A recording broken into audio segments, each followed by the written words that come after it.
Autónoma de Zacatecas, Francisco García Salinas, Unidad Académica Preparatoria, Programa 3. Pertenecemos al grupo de sexto P de Químico Biológico.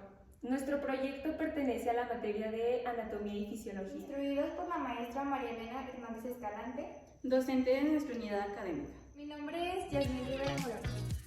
Mi nombre es Ana Sofía Cabrera Arellano. Yo soy Jairelenira Hernández Fraga. Mi nombre es Carmen Cristina Hernández Sánchez. Mi nombre es Maribel Martínez Rodal. Y somos tu mejor opción para conocer el sistema respiratorio.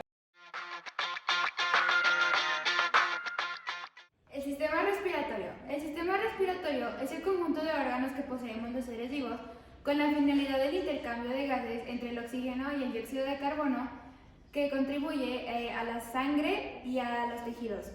Este contribuye también a la homeostasis y a ajustar el pH de los líquidos corporales. El sistema respiratorio se clasifica en aparato respiratorio superior y aparato respiratorio inferior. Los componentes del sistema respiratorio son nariz, faringe, laringe, tráquea, bronquios y pulmones. Estos componentes a su vez se clasifican según su función, en zona conductora y zona respiratoria. En zona conductora encontramos las cavidades y tubos interconectados como son la nariz, faringe, laringe, tráquea, bronquios y bronquiolos. En la zona respiratoria es el interior de los compuestos de tejido epitelial que hacen el intercambio de gases como los bronquios y los alvéolos.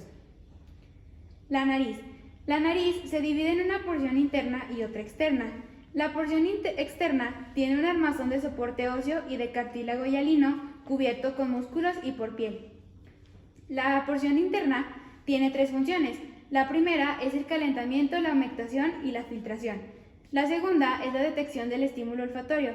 Y la tercera función es la modificación de las vibraciones vocales.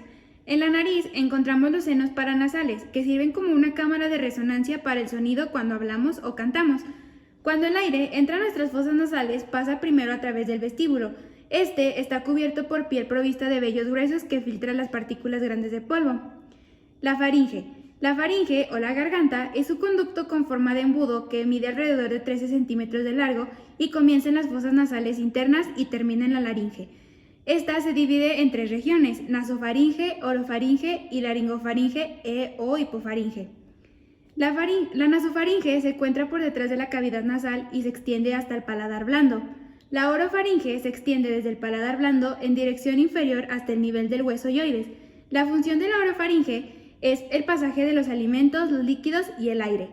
La laringofaringe o hipofaringe comienza a nivel del hueso oioides, se abre hacia el esófago en su parte posterior y en su parte anterior hacia la laringe. La laringe es un pasaje corto que conecta la laringofaringe con la tráquea. Se encuentra en la línea medial del cuello a nivel de la sexta vértebra cervical. Epiglotis. La epiglotis tiene forma de lengüeta. Durante la deglución, esta cierra la entrada a la laringe para así impedir que los alimentos entren a las vías respiratorias. Las vocales. Dentro de la laringe se encuentran dos pares de repliegues, las cuerdas vocales. Delimitan un espacio triangular llamado glotis. Cuando el aire se dirige a los pliegues vocales, vibran y producen sonidos. Cuando mayor es la presión del aire, mayor es el sonido. La tensión de los pliegues vocales controlan el sonido. Los pliegues son más gruesos y largos en los hombres que en las mujeres. Cartílago tiroides, también conocida como nuez de Adán, son dos láminas fusionadas que forman la pared anterior de la laringe. Es más grande en los hombres que en las mujeres. Tráquea es un conducto aéreo tubular que mide aproximadamente 12 centímetros de largo y 2 centímetros de diámetro. Se localiza por delante del esófago. Se extiende desde la laringe hasta donde se divide en los bronquios primarios. La tráquea tiene entre 16 a 20 anillos en forma de C. La pared de la tráquea está compuesta por las capas siguientes: mucosa, submucosa, cartílago hialino y adventicia.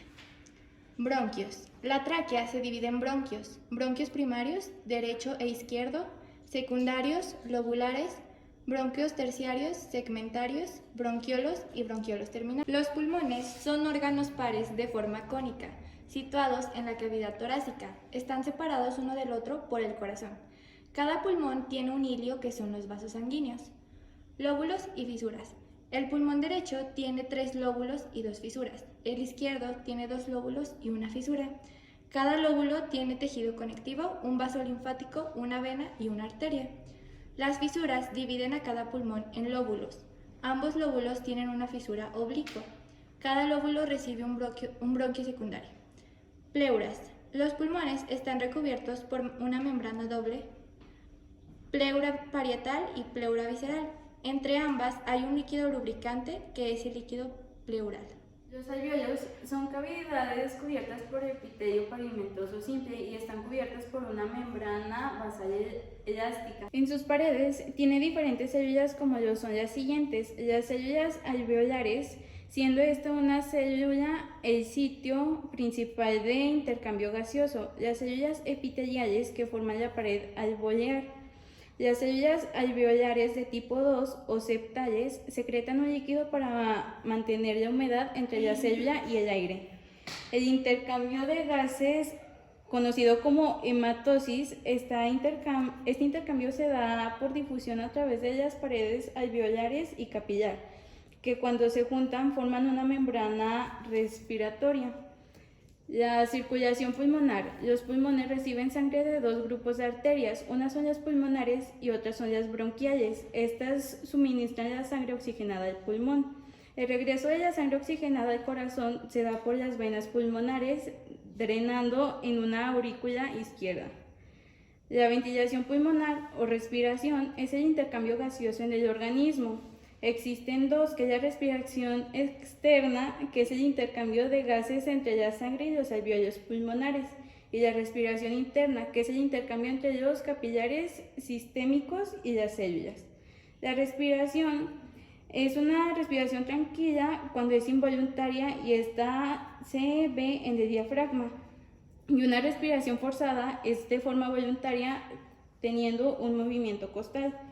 La inspiración es un proceso activo y la expiración es un proceso pasivo. Inspiración. Los músculos intercostales se contraen, las costillas se elevan, el diafragma se contrae y tira de los pulmones hacia abajo. La caja torácica aumenta de volumen, el aire entra en los pulmones. Expiración. Los músculos intercostales se relajan, las costillas bajan, el diafragma se relaja, la caja torácica disminuye de volumen y el aire sale de los pulmones. Son los músculos inspiratorios, lo que son el intercostal, el esternocleidomastoideo, el serrato mayor y los escalenos, con una presión pleural de menos 7.5 centímetros sobre agua y una presión alveolar de menos 1 centímetros sobre agua. También tenemos lo que son los músculos expiratorios, que están formados por el intercostal interno y por los rectos del abdomen, con una presión pleural de menos 5 y una presión alveolar de más 1 centímetro sobre agua. Presión durante la ventilación. El aire se desplaza hacia los pulmones cuando la presión del aire es menor que la atmósfera. Para que el aire fluya hacia el interior de los pulmones, la presión dentro de los alvéolos debe ser más baja que la presión de la atmósfera.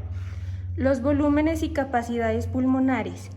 La cantidad de aire que entra y sale se le denomina volumen corriente y el aire que entra y sale por minuto se le denomina ventilación por minuto. El intercambio de gases se produce por diferencia de presión entre el alvéolo y la sangre. El transporte de oxígeno por la sangre se divide en dos bloques. Lo que es el 97% es transportado por la hemoglobina, formándose oxihemoglobina. El 3% restante se transporta disuelto en el plasma sanguíneo. El transporte de dióxido de carbono por la sangre se divide en tres bloques. Lo que es el 25% se transporta como ion bicarbonato, el 25% se transporta unido a la hemoglobina en forma de carbaminohemoglobina y el 10% va disuelto en el plasma. La respiración celular es un proceso metabólico en el que los nutrientes se combinan con el oxígeno y se descompone liberando energía. Esta energía es utilizada para la síntesis de moléculas de ATP y también realiza otros procesos como la biosíntesis, contracción muscular, entre otros. La biosíntesis es el conjunto de las miles de reacciones químicas que ocurren en el cuerpo de un ser vivo, en el que las moléculas más sencillas forman biomoléculas. La biosíntesis es una de las dos partes en las que se divide el metabolismo y que requiere energía, a diferencia del catabolismo, que este no requiere. Centro respiratorio. Los impulsos nerviosos son enviados desde el bulbo raquídeo y el puente. El bulbo raquídeo controla el ritmo básico de la respiración, la inspiración y expiración. Existen normal y forzada. Los nervios que participan en esta acción son los nervios intercostales, los frénicos, los vagos y los glosofaríngeos. En el centro respiratorio encontramos los quimiorreceptores, que son neuronas sensitivas que responden a las sustancias químicas, que controlan el O2 y el CO2, el oxígeno y el dióxido de carbono. Se localizan en el bulbo raquídeo, en las carótidas y la aorta. También forman parte del sistema nervioso periférico. El oxígeno en la sangre. El nivel de oxígeno en sangre suele estar entre los 75 y los 100 milímetros de mercurio. Por debajo de 60, normalmente se considera que la persona necesita oxígeno complementario, por ejemplo, por medio de un respirador. Las personas con COVID-19 e hipoxemia silenciosa pueden tener unos niveles de oxígeno en sangre por debajo de 50 milímetros de mercurio. Oxímetro, pulsioximetría. La PR representa la frecuencia del pulso y te dice cuántas veces tu corazón late por minuto. La SpO2 es una abreviatura que significa la saturación de oxígeno por pulsioximetría. El pulsioxímetro emite una luz polarizada que al pasar por el dedo, una de las zonas de nuestro cuerpo con una mayor microcirculación, muestra la cantidad de hemoglobina saturada, una proteína de la sangre que transporta el oxígeno. Notar falta de aire o respirar de forma acelerada para conseguir un mayor nivel de oxígeno es un mecanismo reflejo de nuestro cuerpo que depende de los cuerpos carotídeos, unos pequeños órganos situados a los lados del cuello junto a la arteria carótida. Estos cuerpos carotídeos detectan la bajada de oxígeno en sangre y envían la señal a nuestro cuerpo para estimular la respiración. La infección de este órgano por el COVID-19 podría ser la causa de la hipoxemia silenciosa. Han observado que en el cuerpo carotídeo hay una alta presencia de la enzima EK2, que es la que utiliza el nuevo coronavirus como puerta de entrada a nuestras células. ¿Cómo afecta el COVID-19 a nuestro sistema respiratorio? El coronavirus provoca dos consecuencias distintas en el pulmón. La primera es la fibrosis pulmonar, en la que el COVID puede afectar a la carne del pulmón. El virus inflama el tejido pulmonar, lo que provoca cicatrices. Esto hace que el pulmón, que es esponjoso, se vuelva rígido y tenga dificultades para inflarse y desinflarse. El segundo es el tromboembolismo pulmonar, en el cual el COVID afecta también a los vasos sanguíneos de todo el organismo, pero los primeros que se encuentran son los del pulmón, por eso este órgano es el más afectado. En realidad, lo que hace es facilitar que las plaquetas se agreguen, se junten y formen trombos. Pero no solo es eso, también lesiona las células de los vasos sanguíneos, lo que genera inflamación. Y esa inflamación, sumada a los trombos, hace que los vasos, que son como tuberías, se obstruyan con facilidad, provocando tromboembolismos pulmonares.